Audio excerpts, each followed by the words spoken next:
my father had murdered my mother and her lover. My mother didn't come home one night. At 1 o'clock in the morning, my father and I went looking for her because she was a bartender, and the bar was closed. There was two ways to get there. It was like a circle. So he loaded me up in a truck, and we went left to complete the circle.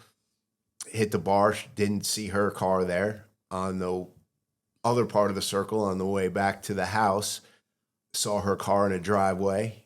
We parked down the road, walked up, looked into the window of the living room, and she was having sex with a guy in the living room.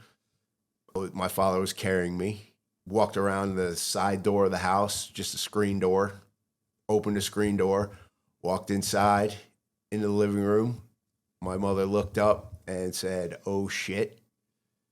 And my father said, "Oh shit is right."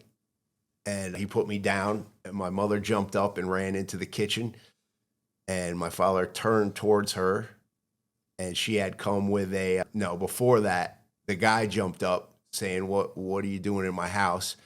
And my father hit him, and he went down. And then he turned his attention to my mother, who came out of the kitchen with a knife. And earlier in the day, me and my father were fishing. So he had a knife as well in his pocket right here. He pulled that knife out, and it's kind of like a standoff like this. And my dog was there with my mother, so I was with the dog.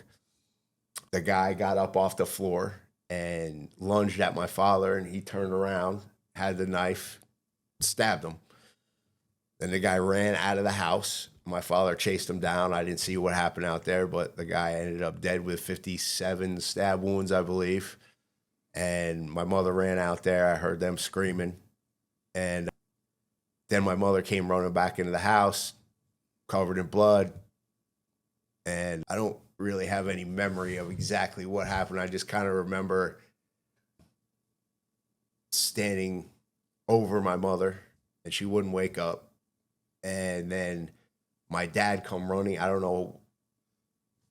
He went somewhere else in the house, and then he came running out and grabbed me. We ran out of the house, ran down the street, got into his truck, went to my grandma's house, and then I remember like them trying to put me to bed and me like fighting with them, but I was covered in blood, so they're trying to clean me up and put me in bed and whatnot. And then that's pretty much all I remember. So